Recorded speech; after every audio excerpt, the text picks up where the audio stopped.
విరూపాక్ష అతను వెళ్ళాడు, మాట్లాడాడు, వచ్చేసాడు. రాత్రి ఇంటికాడ పడుకున్నాడు, తలుపులు బాగా కూడా తీసుకుపోయారు. ఏంట్రా అంటే ఆ అమ్మాయి బట్టలు చించేశాడు అని చెబుతున్నారు. సరే బట్టలు చించేయడం ఏంటంటే చూస్తే పొద్దున్నే వీడియో వాళ్ళ ఆయనే చించేస్తున్నాడు, బట్టలు చించేసి ఆ ఎమ్మెల్యే చించాడని చెబుతున్నారు. మళ్ళీ ఆ కేసుకు మళ్ళీ బెయిల్ వచ్చేద్దామో, ఈ దొంగ వీడియో బయటకు వచ్చింది కదా, మరి బెయిల్ వచ్చేద్దామని చెప్పి మళ్ళీ పొద్దున్నేనంట కారు సీజ్ చేశారంట. కారు ఎందుకు సీజ్ చేస్తారు, ఎమ్మెల్యేది సీజ్ చేశారంట. సీజ్ చేస్తేనంటే ఆ కారులో రాడ్లు కత్తులు ఉన్నాయంట. ఏమంటే ఎవడప్పుడు నన్ను అరెస్ట్ చేసి పట్టుకుపోతారు, మా తమ్ముడో శేషాన్నో శ్రీనునో ఒకవేళ నా కారులో కత్తులు రాడ్లు ఉన్నా కూడా ఈ నా అడుగులు వస్తారని తీసేస్తాడు కదా, ఉంచుతారా, దాంట్లో పెట్టి ఉంచుతారా? ఆల్రెడీ పోలీసు వాళ్ళు పట్టుకున్నాక ఈయన కారులో పెట్టుకుని కూర్చున్నాడంటే డాష్ బోర్డు పైన ఒకటి, సీట్లో ఒకటి, బయటికి కనపడేది. అంటే ఇంకో కేసు పెట్టాలి, దాంట్లో బెయిల్ రాకుండా ఉండాలి. ఇటువంటి కార్యక్రమాలన్నీ చేస్తారు. వీటన్నిటికీ సిద్ధపడదాం. జగన్మోహన్ రెడ్డి గారు 2029లో ముఖ్యమంత్రి అవుతారు. వాళ్ళు ఏదో మేము అధికారం ఉంది కదా అని చెప్పి చేస్తున్నారు. 29లో జగన్మోహన్ రెడ్డి గారు అధికారంలో వచ్చినాక ఈ కార్యక్రమాలు ఎవరెవరైతే ఏ కార్యక్రమాలు చేశారో దానికి 10 అనుభవిస్తారు. 1, 2, 3 కాదు, 10 అనుభవిస్తారు.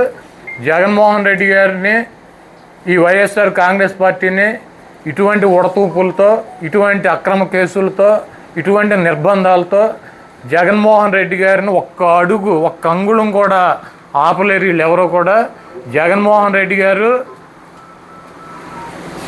నీతిగా, నిజాయితీగా, అబద్ధం ఆడకుండా ప్రజలను నమ్ముకొని ప్రజల కోసం పార్టీ పెట్టి అదే దారిలో పోరాటం చేస్తున్నటువంటి వీరుడు జగన్మోహన్ రెడ్డి.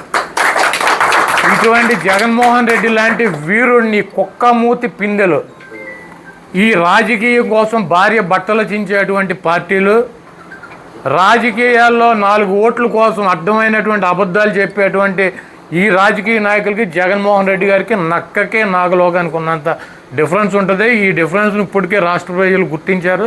తప్పకుండా జగన్మోహన్ రెడ్డి గారికి మనందరం కూడా మద్దతుగా ఉందాం. మీరు ఇప్పుడు జగన్మోహన్ రెడ్డి గారికి చెబుతారు కులాల మధ్య అంటే వైసీపీ కుంపట్లు పెడద్దంట, కులాల మధ్య వైసీపీ కుంపట్లు పెడద్దని చెబుతున్నారు. మీరు చూసుకోండి, ఈ 20 రోజుల్లో మా పార్టీ వైసీపీ మీరు గ్రహించే ఉంటారు, లేకపోతే నేను కూడా గ్రహించాను, చాలామంది మాట్లాడుకుంటున్నది. ఇది అనంతపూర్లో తోపు చంద్రశేఖరు, పరిటాల సునీత, అంటే ఆయనేమో రెడ్డి, ఈవిడేమో కమ్మ, వాళ్ళిద్దరి మధ్యలో చిన్న గొడవలు ఉన్నాయి. ఒకే కాన్స్టిట్యుయెన్సీ పార్టీ చేస్తారు, ఏం మాట్లాడుకుంటారు, తిట్టుకుంటారు. అది ఎప్పటి నుంచో ఉంది. అది అక్కడ ఉన్నట్టుండి ఎంఎస్ రాజు అని చెప్పి ఒక ఎమ్మెల్యే గారు వచ్చి ఇన్వాల్వ్ అయిపోయి ఆయన ఏమంటాడు, అరే చంద్రశేఖర్ రెడ్డి నిన్ను చెప్పుతో కొడతా, ప్రకాష్ రెడ్డిని చెప్పుతో కొడతా, నీకు దమ్ము ఉంటే, నీకు రెడ్డి పౌరుషం ఉంటే రా, నా జాతి మాదిగా అని చెప్పి కులం పేరెత్తి మాడతాడు అతను. సరే వీళ్ళిద్దరికి ఎందుకు వచ్చింది డిస్ప్యూట్ అంటే ఆయన ఇల్లు, వాళ్ళ అన్నయ్య వాళ్ళ ఇల్లు కొన్నాడు, అందుకు వచ్చిందని సృష్టిస్తున్నారు. సరే ఓకే, అది ఎందుకు వచ్చిందో సరే. దాని తర్వాత మరుసటి రోజు మన పామర్ కాన్స్టిట్యున్సీలో కుమార్ రాజా అనిల్ని, అరే చెప్పు తీసి కొడతా నా కొడక, నీకు దమ్ముంటారా అని చెప్పి ఈయన తిడుతున్నాడు. ఇదేంటి ఎంఎస్ రాజు ఈయన ఒకటే సేమ్, ఇక్కడేమో అనిల్ ఏమో మాల, అక్కడేమో రెడ్డి, కులాల పేరు ఎత్తుకే ఎందుకు తిడుతున్నారు? ఇది 2వ రోజు. సరే అయిపోయినాక 4 రోజులకి ఎవరో ఒక అమ్మాయి గుంటూరులో బట్టలు కూడా తీశారు, తెలుగుదేశం పార్టీ కార్యకర్తలు. దాని మీద అక్కడ ఉన్నటువంటి లోకల్గా ఉన్నటువంటి అంబటి రాంబాబు హోమ్ మినిస్టర్ని రాజీనామా చేయాలన్నాడు. నువ్వు ఒక ఆడదాని అయి ఉండి ఒక ఆడపిల్ల బట్టలు కూడా తెస్తే సిగ్గు లేకుండా ఇంకా ఆ పదవుల్లోనూ రాజీనామా చేయాలన్నాడు. అనగానే ఎంఆర్పిఎస్ అని బోర్డులు పెట్టి అంబటి రాంబాబుని తిడుతున్నారు, నీకు దమ్ముంటారా నిన్ను వేసేస్తాం, పొడి చేస్తామని. సేమ్ అనంతపూరు, పామరు, గుంటూరు అయిపోయినాక నిన్న ఈ విరూపాక్ష కేసులో ఎవరైతే భర్త బట్టలు చించేశాడో ఆ అమ్మాయి నిన్న మాట్లాడుతాను సోషల్ మీడియాలో నేను చూసా. ఏమంటుంది, నన్ను మాదిగా అని చెప్పి కులం పేరు పెట్టి తిట్టాడు విరూపాక్ష అని చెప్పుద్ది. సేమ్ 4 అనంతపూర్లో ఎంఎస్ రాజు ఆయనతో మాట్లాడిచ్చారు, ఇక్కడ వరల రాజాతో మాట్లాడిచ్చారు, మళ్ళీ ఎంఆర్పిఎస్తో మాట్లాడిచ్చారు. మళ్ళీ నాలుగోది నిన్న ఆ అమ్మాయితో సేమ్ విరూపాక్షం మీద కూడా మళ్ళీ అదే కులం మాదిగా అని చెప్పి పేరు పెట్టి మాట్లాడిస్తున్నారు. అంటే దీంట్లో కులాల మధ్య చిచ్చు పెడతాకి ప్రయత్నిస్తున్నటువంటి రాజకీయ పార్టీ ఏది? ఒకసారి కాదు, ఒకసారి అవ్వాల సక్సెస్, రెండోసారి అవ్వాల, మూడోసారి అవ్వాల, నాలుగోసారి అవ్వాల, ట్రై చేస్తూనే ఉంటారు దాని మీద.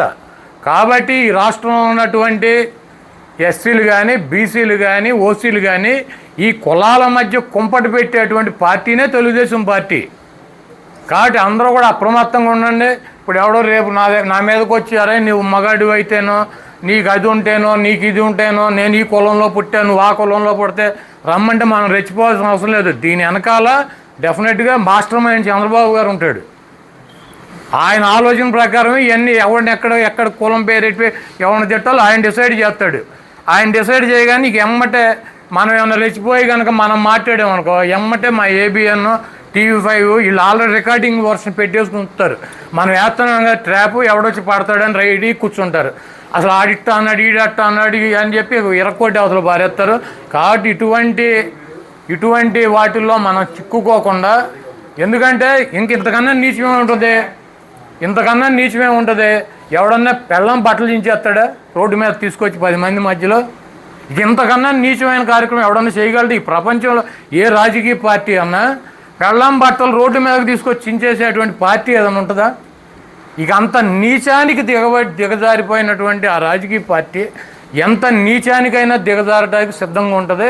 కాబట్టి మీరందరూ కూడా అప్రమత్తంగా ఉండండి, వాళ్ళ ట్రాపుల్లో పడమాకండి, మీరు జాగ్రత్తగా ఉండండి. కులాలు చించు పెడతారు, ఆడాళ్ళని తీసుకొచ్చి అక్కడ ఒక ఒక ఎస్ఐని అసలు అక్కడ జగన్మోహన్ రెడ్డి గారు శ్రీకాకుళం వెళ్ళాడు, ఆమ్దాల్ వలస దగ్గర ఒక ఎస్ఐ ఎందుకు వచ్చిందండి అసలు అంతమందిలో? ఒక ఎస్ఐ, ఒక లేడీ ఎస్ఐ ఎందుకు వచ్చింది? అంతమంది మొగాళ్ళు ఉన్నారు. వస్తే అక్కడ అల్లరి వస్తే 10 మంది పోలీసు వాళ్ళు వస్తారు, దాంట్లో మొగాళ్ళు ఉంటారు, ఆడవాళ్ళు ఉంటారు. అసలు ఒక అమ్మాయి ఎందుకు వచ్చిందండి అక్కడికి? ఒక ఎస్ఐ ఎందుకు వచ్చింది? ఆ వచ్చిన అమ్మాయిని అమ్మ నువ్వు పక్కన వెళ్ళిపో, నీకు ఆరోగ్యం బాగాలేదు కంటే వీళ్ళందరి మీద ఒక 21 మంది మీద కేసులు పెట్టారు. ఆ 21 మందిలో ఒక నలుగురు, ఒకడేమో పంజాబ్లో వాళ్ళ అబ్బాయికి సీటు డబ్బులు కడతాకి వెళ్ళాడంట. అక్కడ డాన్వేషన్ అక్కడ ఉన్నాడు పంజాబ్ నుంచి. అరే బాబు నేను ఇక్కడ ఉంటే మీరేంటారు అక్కడ నా మీద కేసు అని. ఒక ఆయన అయితే లాయర్, ఆయన కోర్టులో ఉన్నాడు, వైజాగ్ కోర్టులో. ఆయన కోర్టులో వాయిదా ఉంది, జడ్జి గారి ముందు ఉంది, ఆయన మీద పెట్టేశారు కేసు. కాబట్టి ఎంత నీచానికైనా ట్రాప్ చేయడానికి భార్యలను వాడతారు, పోలీస్ డిపార్ట్మెంట్ను వాడతారు. అంటే పోలీసులు అంటే మనమేమనుకుంటాం మనకు రక్షణగా ఉంటే వాళ్ళు వచ్చారనుకుంటాం, ఆఖరికి ఫైనల్గా ఏంటంటే వాళ్ళ బట్టలు వాళ్ళు చించుకుని మన మీద పెడతారు. కాబట్టి అసలు ఎవరిని నమ్మేటువంటి పరిస్థితి లేదు. చాలా అప్రమత్తంగా ఉండండి, జాగ్రత్తగా ఉండండి. అయినా కూడా కొన్ని తప్పవు, వెళ్ళొద్దాము. రేపు జరగబోయేటువంటి మున్సిపల్ ఎన్నికల్లో కానీ, జిల్లా పరిషత్తులో కానీ, మండల పరిషత్ ఎన్నికల్లో కానీ మన పార్టీ చేసినటువంటి కార్యక్రమాలని, తెలుగుదేశం పార్టీ కూటమి ప్రభుత్వం ఇచ్చినటువంటి వాగ్దానాలని, వాళ్ళు చేసినటువంటి మోసాలని కూడా అన్నింటినీ కూడా ప్రజల దృష్టికి తీసుకెళ్ళి డెఫినెట్గా వైఎస్ఆర్ కాంగ్రెస్ పార్టీ అభ్యర్థులను గెలిపిస్తాక మనం అందరం కలిసి పనిచేద్దాం.